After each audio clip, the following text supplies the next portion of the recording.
Penerapan Pancasila dari masa ke masa, di mana tujuan dari pembelajaran tersebut agar peserta didik mampu mendeskripsikan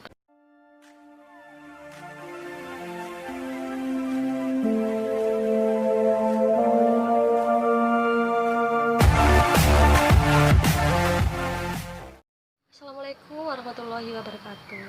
Halo semua, apa kabar? Semoga kalian dalam keadaan sehat walafiat. Sebelum kita memulai pembelajaran pada hari ini, kita awali dulu dengan berdoa supaya diberikan kemudahan, kelancaran, serta ilmu yang bermanfaat bagi kita semua. Berdoa dimulai. Selesai. Oke anak-anak, materi pembelajaran pada hari ini akan membahas tentang penerapan Pancasila dari masa ke masa, di mana tujuan dari pembelajaran tersebut agar peserta didik mampu mendeskripsikan perkembangan pengamalan Pancasila sebagai dasar negara dan pandangan hidup bangsa. Perwujudan nilai-nilai Pancasila sebagai dasar negara telah dilaksanakan sejak masa awal kemerdekaan, Orde Lama, Orde Baru, dan masa reformasi sampai sekarang. Perwujudan nilai-nilai Pancasila pada masa awal kemerdekaan dimulai pada tahun 1945 sampai 1959. Pada periode ini, penerapan Pancasila sebagai dasar negara dan pandangan hidup menghadapi berbagai masalah. Ada upaya-upaya untuk mengganti Pancasila sebagai dasar negara dan penyimpangan terhadap nilai-nilai Pancasila. Upaya-upaya tersebut diantaranya sebagai berikut. 1. Pemberontakan Partai Komunis Indonesia atau PKI di Madiun pada tanggal 18 September 1948. Pemberontakan ini dipimpin oleh Musso. Tujuan utamanya adalah mendirikan negara Soviet Indonesia yang berideologi komunis. Dengan kata lain, pemberontakan tersebut akan mengganti Pancasila dengan paham komunis. Pemberontakan ini pada akhirnya dapat digagalkan. Kedua, pemberontakan Darul Islam, Tentara Islam Indonesia, dipimpin oleh Sukarmaji Marijan Kartosuwiryo. Pemberontakan ini ditandai dengan didirikannya Negara Islam Indonesia (NII) oleh Kartosuwiryo pada tanggal 7 Agustus 1949.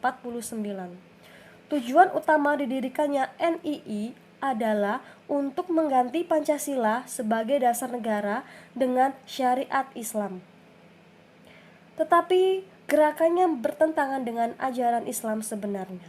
Mereka melakukan perusakan dan pembakaran rumah-rumah penduduk, pembongkaran jalan-jalan kereta api, perampasan harta benda milik penduduk, serta melakukan penganiayaan terhadap penduduk.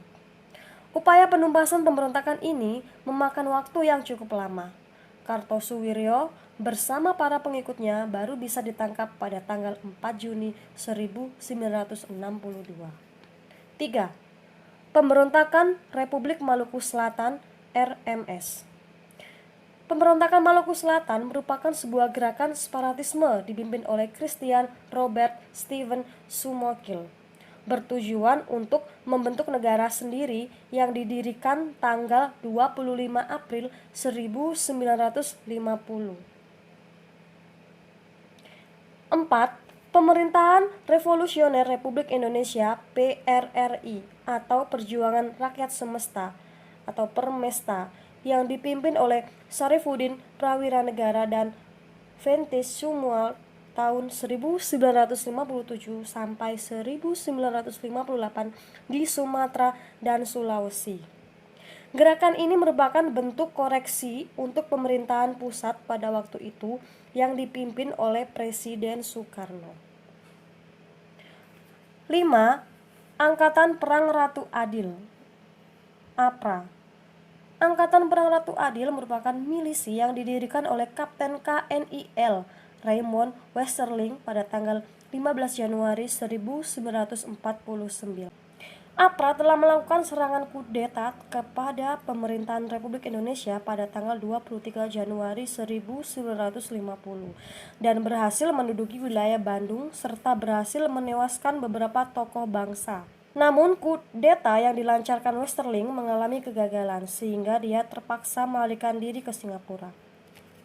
Hal tersebut mempercepat pembubaran Republik Indonesia Serikat dan kembali ke bentuk Negara Kesatuan Republik Indonesia pada tanggal 17 Agustus 1950. Demikian materi yang bisa saya sampaikan. Semoga bisa memberikan manfaat untuk kalian semua. Saya ucapkan terima kasih dan wassalamualaikum warahmatullahi wabarakatuh. Ingat, jangan lupa like dan subscribe.